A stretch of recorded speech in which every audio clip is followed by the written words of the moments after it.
வேளாண் செய்ய எங்கிட்ட நிலம் இல்லைங்கன்னு சொல்றேன். உன்கிட்ட நிலம் இல்லைன்னா குத்தகை கேடு, நிலம் இருக்கிறவன்னு வேலை செய்ய விடு. நிலம் இல்லைன்னா குத்தகைக்கு எடுக்க முடியாதா? இங்க எல்லாரும் நிலம் வச்சு அது பண்றான், ஒத்திக்கு எடுக்கிறான்ல தம்பி. இந்த கட்டடம் உங்கதா? என்ன எப்படி வாங்கினீங்க? வாடகை கேடு என்ன தம்பி?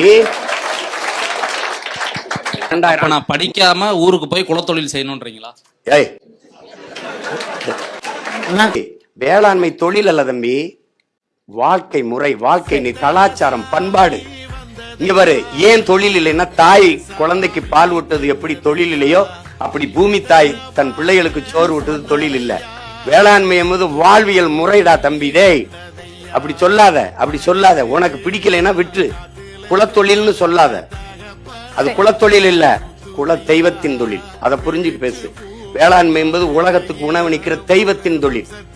விருந்தோம்பி இல்வாழ், இவ்வாறு இருந்தோம்பி இல்வாழ்வதெல்லாம் விருந்தோம்பி வேளாண்மை செய்தற் பொருட்டு.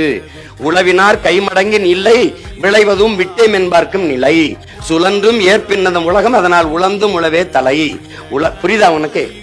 புரியுதா? அப்புறம் உழுவார் உலகிற்கானே அட்டாற்றாது எழுவாரை எல்லாம் பொறுத்து. இதை விடலாம் உழவின் பெருமையை உனக்கு கற்பிக்க முடியாது. உலகத்தில் சிறந்தது, உலகத்திலே உயர்ந்த சாதின்னு ஒருத்தன் இருக்கிறான்னா, உழுது விளைச்சு விளைய வச்சு உலக உயிர்களுக்கு பசிக்கு சோறுறான்டா, அவன் தான் உலகத்திலே உயர்ந்த சாதி. நீ என்னமா என்ன குலத்தொழில் செய்வற? சாமி நீ செய்யாத, நாங்க செஞ்சுக்கிறோம், ஆனா நீ சாப்பிடக்கூடாது. இல்ல, ஒரு தெளிவுக்காக தான் அவர் கேட்டிருக்காரு. இது மூலமா ஒரு தெளிவு கிடைச்சிருக்குல்ல. அந்த கேள்வியை வெளிப்படையா அவர் கேட்டிருக்காரு. அந்த துணிச்சலுக்கு மருத்துவரும் வேணும், ஆட்சியரும் வேணும், உயர் காவல்துறையும் வேணும், நீதிபதியும் வேணும். ஆனால் எல்லாருக்கும் சோறு வேணும். அதுக்கு உளவாண்மையும் வேணும். உழவு இழிவல்ல, உழவு மாண்பு என்று போற்றப்படும். அது முக்கியம்.